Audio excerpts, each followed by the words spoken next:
Chapter 11. The days following the New Year's Eve party came in this haze. It was like a marijuana-induced lull. It was good. I was relaxed. Real life. I was the silent observer for work days. 3 days out of the week, Alan, Mother, and Sean would tromp downstairs after breakfast and record Lovers Yoga with Alan and Marissa. Now, as awkward as the title of their show is, it is actually not indecent or embarrassing for us offspring to watch up close. They have one yoga pose for each class that couples can attempt to do together. They start with a little opening exercise and meditation, then transition into a step-by-step guide on how to contort your bodies together to achieve this pose. They break it down and give special tips on how to move. They show one partner's moves at a time, and then they put it together. Next, Sean takes the raw video and places intros, ending credits, music, and helpful graphics throughout. He worked with such speed. It was incredible to see him in action. It was all clip, paste, place, enhance, render, and done. Or something like that.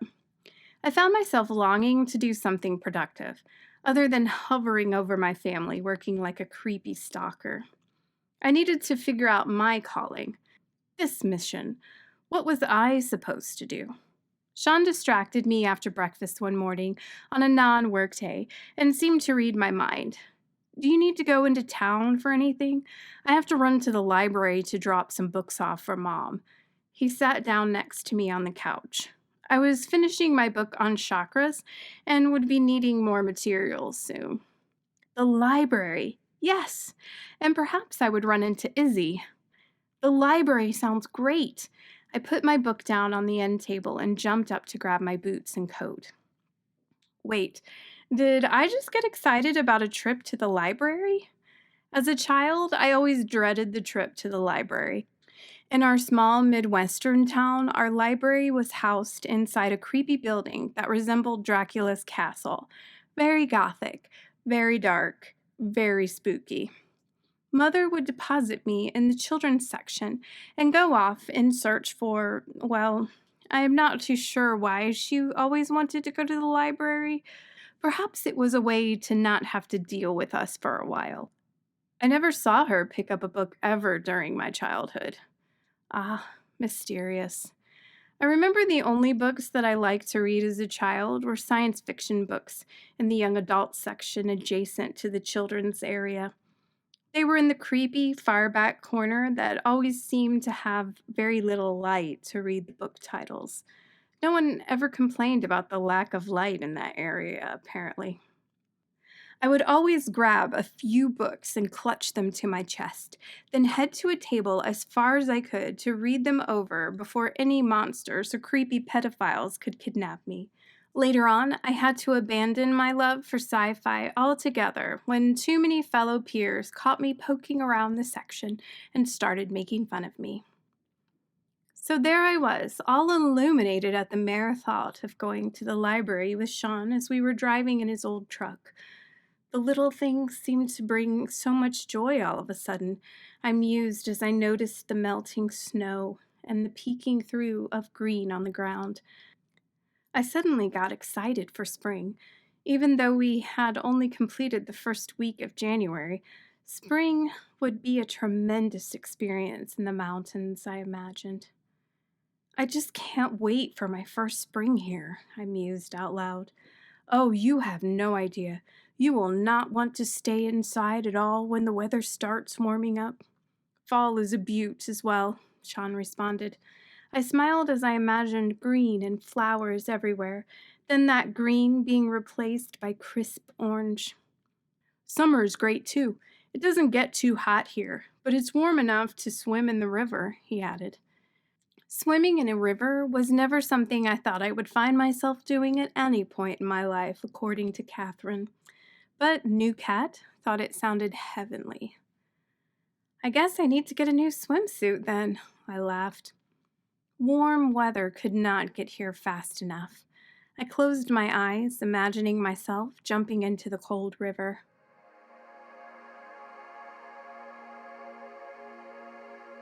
flowing with the current lazily, the sun warming my face as I drifted down the river.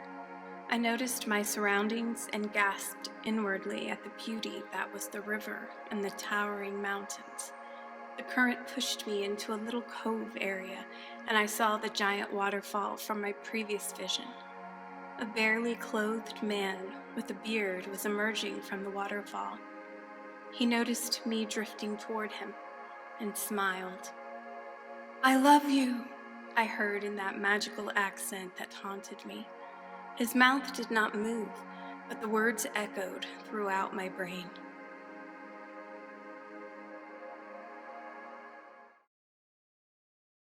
What? Back in the truck, Sean was shifting the gear into park with one eyebrow raised that very much resembled Spock. "We are here," he enunciated. "Oh." I shook myself to the current moment and unbuckled my seatbelt. "Have you ever been tested for narcolepsy?" he teased me. "It's the weirdest thing. I seem to drift into a meditative state of some sort, but I always see the same thing." I scratched my head. "Visions," Sean said plainly as he got out of the truck, grabbing the library books. "Really? Visions?" I asked surprisingly. "Yeah, something cool is about to happen, it seems. Your new BFF, Izzy, might be able to interpret it for you." He looked over at me seriously, even though he threw in some hip lingo. "I will ask her then," I said, walking in the enormous building, still shaking my head, trying to fully engage in reality. The local library was housed in what used to be a large gymnasium. They had added walls, rooms, shelving. You could hardly recognize it as a gym had they not displayed before and after pictures in a huge glass encasement in the lobby area. It was all bright and airy as we entered the main floor of the library. There were stairs leading to an upper level just as you walked inside. It was fresh with warm energy circulating throughout the building. "Oh my goodness, it's you!" I turned to my left to see a quieted down yet still perky version of Izzy emerge carrying a big stack of books and setting them on a cart. She came over and hugged me warmly, then reached up to hug Sean. "I figured you would come to the library sooner or later," she smiled. She was infectious. I smiled back. Sean excused himself to return the books he had brought and turned to browse a selection on the other end of the floor from where Izzy and I were standing. "Are you hunting anything in particular?" she asked. "Well," I started, not knowing exactly what I was looking for. "I am kind of experiencing an awakening." Immediately, she pulled me to the side. We found ourselves in the empty children's section. "Unfortunately, you will not find books of that particular spiritual aspect here," she whispered closely to me. "Oh?" I was confused. Everyone I had met so far seemed to be in alignment with these spiritual awakenings, even Cecily. "No. Look, I am leaving in about 15 minutes. Would you like to have that lunch today? I can drop you off back home afterward." She smiled broadly. I could feel love simply radiating from her mouth as she spoke. All I could do was nod. "I will meet you at the front in about 15, she said, and hurried off to finish her work. I found Sean surrounded by technical books, explaining all the different programming languages out there. He turned up and smiled at me when he noticed I was lurking. "I never seem to stop having to learn how to talk to machines," he chuckled. "Better you than me," I laughed at him. What a sweet nerd. "Did Izzy give you any insight?" he asked. "Not yet. Actually, she's invited me to go to lunch in a bit. Did you want to come?" I felt bad mentioning that I was invited for lunch without asking him to tag along. It felt like I was leaving him out, so I asked him if he wanted to come out of guilt. New cat was sensitive. "Nah, I will be here for a little while longer. Then I need to make it back up to my house to get ready for my date." He could not hold back his smile. "Well, you will have to fill me in on how it went at breakfast. That is, if you aren't still on your date by then." I winked at him. "Please, We countrymen are gentlemen, unlike those city folk you are so used to dating. He teased me. But he was right. He was a world away from the men I was used to. I still want to know every last detail, I informed him. We shall see if you are nice, he put in. New Cat is always nice. I just reserve the right to tease you now and then because I am the little sister, I informed him. Fair enough, he smiled. Do I need to swing by and pick you up after lunch? Nope. She said she would take me home if she needed to, I told him. Good deal. Have fun, Cat. You will learn a lot from Izzy. She is one of the most freely intuitive women I know, he said before resuming his search on programming languages. I found myself in the lobby marveling at the transformation of the building. Looking at the before and after pictures again, it was amazing how such a small community could come together and create such a magnificent space from an old gymnasium. I was thoroughly impressed. Izzy found me reading the article next to the photos in the glass display. She waited until I acknowledged her before speaking, as I was deep in concentration. The truth was, I felt her energy radiating behind me long before I heard her at all. How long have you worked with the library? I asked as I turned around to face her. 15 years, she said. This project went on for 5 years. It has been completed for 1. We had struggled a long time to raise the money. Our old building was literally falling apart. Thanks to many generous patrons, we moved pretty quickly after the roof caved in on the old building after a significant rainstorm. All worked out just the way it needed to. She smiled as she was buttoning up her coat and adjusting her scarf. Ready? She asked. Sure, I responded, following her out the door. What do you like to eat? I'm vegan, so I know which places I can and cannot eat at, she informed me. I am fairly new to my vegan diet and have yet to try any of the local restaurants. So how about you just take me to your favorite place? I suggested. That works for me, she got excited. We slid into our tiny, loved-on old VW Bug and headed toward town center. I just realized I had never even seen the courthouse or any of the downtown area. I expected it to be small, so I was not surprised when downtown consisted of a square with a few buildings all around it. That was it. It was nicely landscaped, a statue of the founder in the center of the square, a bed and breakfast next to the courthouse, a bank, some tiny shops, and then this cute cafe situated on the corner, a huge willow tree engulfing the facade of the building. Izzy parked out front, just as my stomach began to grumble. I did not realize how hungry I was until we stopped and got out of the car. Sweet smells were pouring from the building as customers going to and from opened the front door, letting the aromas escape, enticing me further. It wasn't extremely busy as we entered. Hey, Izzy, a waitress called out as soon as we crossed the threshold. Hi, Margot. They hugged. Oh my gosh, Margot, this is Kat, Izzy told her as soon as she was released. Oh, wow, she is as beautiful as everyone is saying, Margot said as she hugged me. Nice to meet you, darling, Margot said to my ear. Everyone hugs here. I just accepted that fact. Well, everyone except for Cecily, but she was still working through her issues. This way. Margot seated us in a corner next to a giant picture window that showed us the exciting lunchtime traffic of the quaint little town. What can I get you both to drink? Margot asked as she took out her little pad and pencil. Sweet tea for me, Izzy stated. I'll have the same, I chimed in. Margot went off to fetch our drinks. So tell me, I started as I pulled out the menu. What's good here? Would you like pizza? She asked me. Pizza has cheese, right?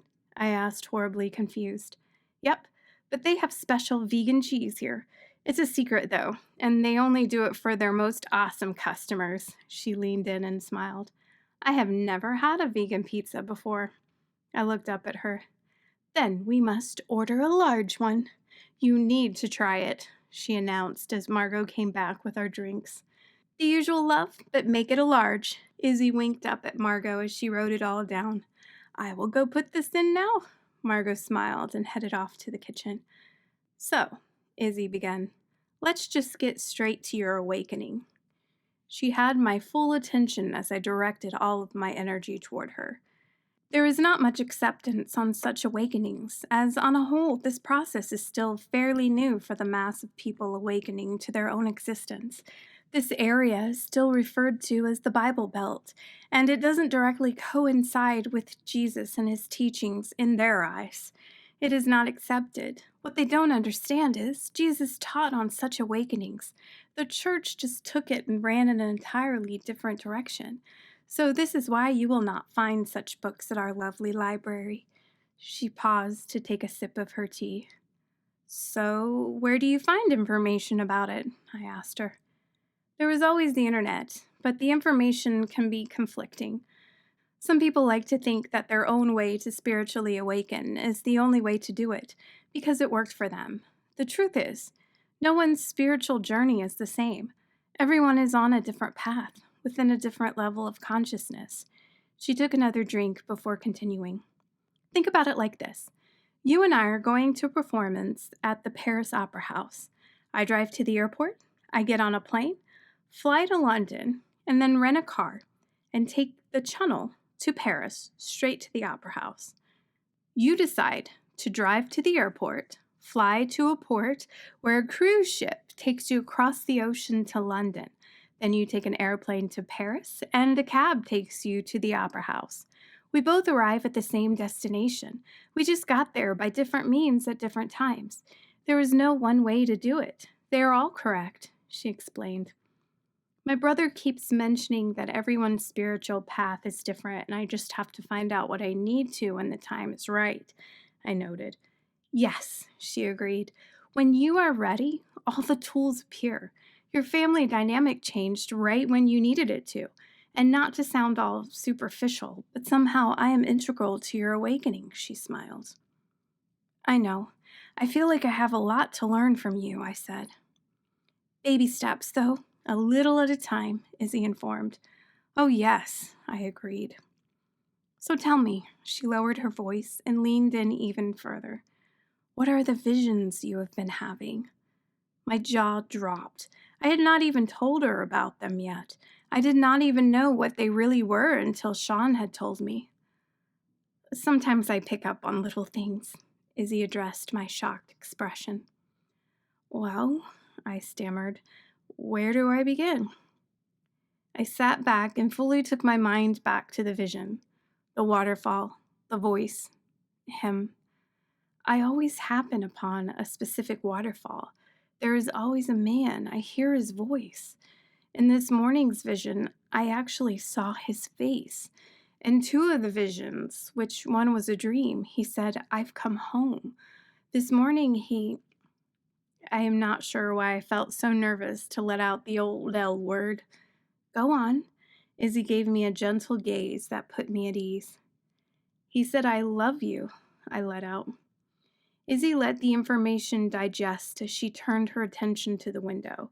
Her eyes seemed fixated on something, yet I got the feeling she was focusing on something that was not there in the physical. Just then, Margot arrived with our pizza. It smelled amazing. I could hardly wait to dig in. Izzy directed her attention to the present and thanked Margot as she was hurrying back to the kitchen. We had not realized the crowd was picking up as more people and voices flooded our space. Izzy went about cutting a slice of pizza and placing it on the plate in front of me. All I can really say to you now is get ready, she said as she placed a piece on her own plate. I took a bite of the absolutely most delicious pizza that I had ever consumed. As I wiped my mouth, I looked up at her watching me. What am I getting ready for? I asked as I set my napkin back in my lap. Your soulmate is on his way.